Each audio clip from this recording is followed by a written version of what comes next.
जैसे कि बाइबल में लिखा है, जहाँ कहीं प्रभु का आत्मा है वहीं आजादी है। ये वचन परमेश्वर ने इस भाई के जीवन में पूरा किया। सबको जय मसीह की। मेरा नाम सुशील कुमार है। मैं जम्मू कश्मीर का रहने वाला हूँ। आज मैं अपने जीवन की सबसे बड़ी गवाही देने जा रहा हूँ। अब मेरी उम्र 57 साल की है। जब मैं 16 साल का था, हमारे बीच में एक लड़का था जो मेरे से उम्र में थोड़ा बड़ा था। उसके पिताजी शराब पीते थे और बोलते थे बहुत मज़ा आता है इसमें, और उनका बेटा सबसे कहने लगा कि हम भी एक दिन ऐसा करेंगे।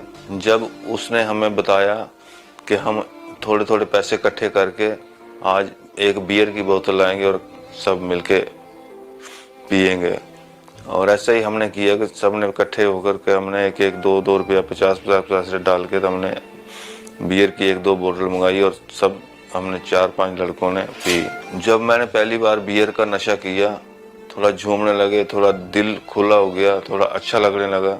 उसके बाद हमने फिर 1-2 दिन छोड़ के रोज हम बियर पीने लगे। फिर बियर से नशा पूरा ना होने लगा, फिर हम लोगों ने क्या किया कि हम पैसे इकट्ठे करके तो शराब ही मंगाना शुरू की। हम लोगों ने शराब में थोड़ा अच्छा लगने लगा। जैसे मैं फौज में भर्ती हो गया, सिविल डिफेंस की तरफ से मैं फौज में चला गया, और उसके बाद मुझे सैलरी मिलने लगी। पैसे थोड़े ज़्यादा मिलने की वजह से फिर मैं सिगरेट पीना शुरू कर दिया। चर्च वाले सिगरेट भर भर के पीता था, बीड़ी के बंडल पीने लगा, और उसके बाद मेडिकल नशा। शराब तो इतनी ज़्यादा पीता था मैं कि 3-3 बोतलें दिन में पी जाता था मैं। जब मैं नशा करना शुरू किया, मेरे मम्मी भी आर्मी में सर्विस करती थी, अमृतसर में उनकी ड्यूटी थी, और पापा भी ड्यूटी करते थे, वो डिस्ट्रिक्ट डोडा में थे। तो हम तीनों अलग अलग जगह में थे और हम एक साथ कभी कभी मिलते थे। जब हमने नशा ज़्यादा करना शुरू किया तो उन लोगों को पता इस बात का चल गया कि ये हमारा बेटा बिगड़ता जा रहा है दिन ब दिन। फिर ऐसे ही नौकरी करते करते मेरी उम्र बढ़ती गई, पैसे बढ़ते गए और शराब भी बढ़ने लगी। और फिर घर वालों ने सोचा कि अभी इसकी शादी करवा देते हैं, हो सकता है ये सुधर जाएगा। 1994 में फिर मेरी शादी करवा दी मेरे घर वालों ने। फिर शादी के बाद फिर मैं और भी नशे में ज़्यादा बढ़ गया। दिन की शुरुआत जो मेरी नशे से ही होती थी, रात को ही मैं शराब थोड़ी ज़्यादा लेके चला जाता था, और सुबह उठ से ही मैं पहले शराब पीता था। तो बस ऐसे ऐसे बढ़ते बढ़ते बढ़ते बढ़ते नशे में बहुत ज़्यादा मैं डूब गया था। अगर नशा नहीं मिलता तो मेरा शरीर कांपता था। जितनी तनख्वाह मेरी आती थी और सब नशे में चले जाती थी। घर में बहुत ज़्यादा उसकी वजह से लड़ाइयाँ होने लगी, झगड़े होने लगे। एक दिन में मेरी 3 बोतल शराब की आती थी और 2 सिगरेट की डब्बी आती थी, जो मैं चर्च भर के उसको पीता था, 20 सिगरेट। तो उसके बाद 2 बीड़ी के बंडल, तो और 3 पत्ते आते थे मेरे जो मेडिकल नशे के थे। तो ऐसे करते करते मैं बहुत ज़्यादा नशा लेने शुरू कर दिया। नशे की वजह से मेरी मैरिड लाइफ पर बहुत ज़्यादा प्रभाव पड़ने लगा, क्योंकि मैं नशे में डूबता जा रहा था। झगड़ा, लड़ाइयाँ घर में, माँ बाप से, बीवी से। जब मेरे पास पैसे नहीं होते थे तो मैं बहुत इधर उधर दाएं बाएं कोशिश करता था कि मुझे कहीं ना कहीं से पैसे मिल जाएं। तो जब नहीं मिलते तो फिर मैं अपनी बीवी को बोलता था, यार कहीं ना कहीं से तो कर दे, कुछ ना कुछ तो कर, नहीं तो अपने कुछ जेवर बेच दे, मैं आपको वापस दिला दूंगा जेवर, कुछ ना कुछ कर, मेरी नहीं तो जान निकल जाएगी, मैं मर जाऊंगा। तो फिर वो जेवर दे देती थी निकाल के कि ले जाओ और इसको बेचो, जो भी करना है करो। तो फिर मैं जेवर गिरवी रख के जहाँ बेच करके अपना नशा पूरा करता था। कई बार उन्होंने मुझे 1-2 बार नशा केंद्र में भी डाला के नशे के छूट जाएंगे। 2 नशा केंद्रों में मुझे रखा घर वालों ने। एक जगह रहा मैं कोई 21 दिन, एक जगह रहा मैं 15 दिन। तो फिर तीसरी जगह मुझे लेके गए थे, लेकिन वहाँ फिर मैं रहा नहीं, मैं दवाई लेके वापस आ गया था। लेकिन फिर भी मेरी शराब नहीं छूटी।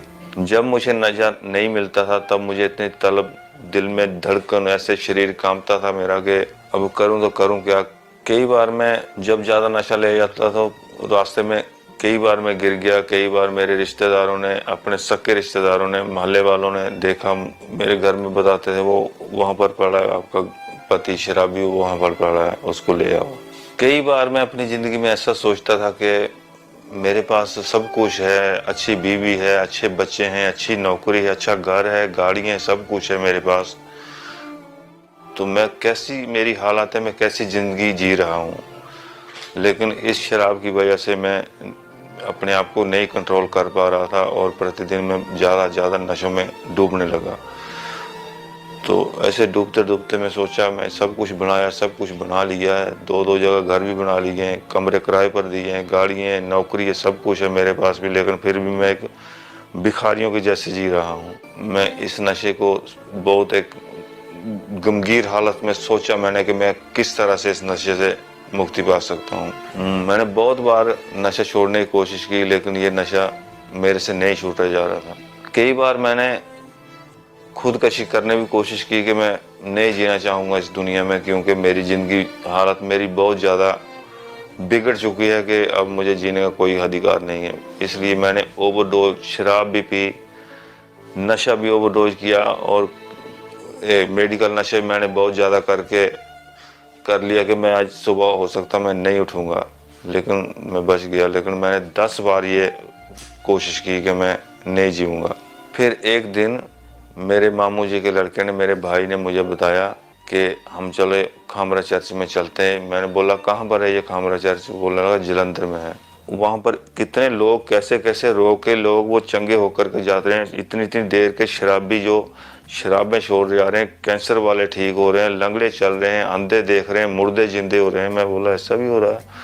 तो फिर मैं उनके साथ खामरा चर्च में आया और सचमुच मैंने कई गवाही ऐसी देखी कि जो मेरे जीवन को हिला के रख दिया कि सच मुझे ये तो सामने मेरी आंखों के सामने हो रहा है। मेरे से भी कितने ज़्यादा शराब पीने वाले थे, उन्होंने भी गवाही दी मेरे सामने कि मुझे 6 महीने हो गए छोड़े हुए, मुझे 3 महीने हो गए छोड़े हुए, मुझे कितने दिन हो गए छोड़े हुए। फिर मैं खामरा चर्च के साथ जुड़ा रहा और लगातार मीटिंग को अटेंड करता रहा। फिर 25 दिसंबर 2021 में जब मैं Khamra church online meeting attend कर रहा था तो खुदा के दास ने नशा करने वालों के लिए प्रार्थना की। हर तरह का नशे का आत्मा चला जाए, हर तरह का नशे का आत्मा चला जाए। नशे की अशुद्ध आत्मा यीशु मसीह के नाम में इस बॉडी को छोड़ निकल जाए यीशु मसीह के नाम में। और जब मैंने उस प्रार्थना को रिसीव किया तो हल्का महसूस किया अपने आप को। तब से लेके आज दिन तक मैंने दोबारा नशा कोई अपनी ज़िंदगी में नहीं रखा। सब नशे मेरी ज़िंदगी से अलग हो गए। उस दिन के बाद मेरा नशा करने में बिल्कुल भी दिल नहीं लगा और मैंने जो घर में कहाँ यहाँ वहाँ आगे पीछे जो भी नशा छुपाया हुआ था तो मेरे घर वालों ने निकाल के मुझे दिखाया और मैंने घर से बाहर उसको फेंक दिया। अभी मैं कोई भी नशा नहीं करता हूँ और अपनी नौकरी बिल्कुल ठीक से कर रहा हूँ और जितने भी पैसे कमाता हूँ अपने परिवार में, अपनी बीवी, अपने बच्चों के हाथ में देता हूँ। आज वो भी बहुत खुश हैं और मैं भी बहुत खुश हूँ कि मैंने इस नशे से आज़ाद पाई। जो लोग नशे में फंसे हुए हैं, जो लोग नशा करते हैं, मैं उन भाइयों को यही मैसेज देना चाहता हूँ कि ये एक बहुत गलत चीज़ है। हम अपने परिवार से अलग हो जाते हैं, अपने माँ बाप से, अपने दोस्त यारों से, अपने रिश्तेदारों से हम अलग हो जाते हैं। ये नशा हमारे जीवन में एक ऐसा कार्य करता है कि हमें एक दूसरे से दूर कर देता है।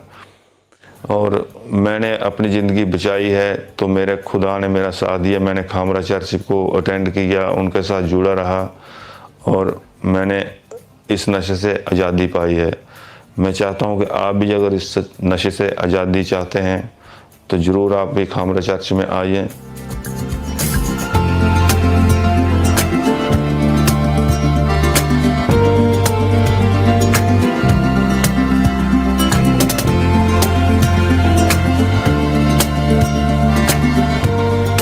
मैं इस छुटकारे के लिए परमेश्वर का धन्यवाद करता हूँ, परमेश्वर के दास का धन्यवाद करता हूँ।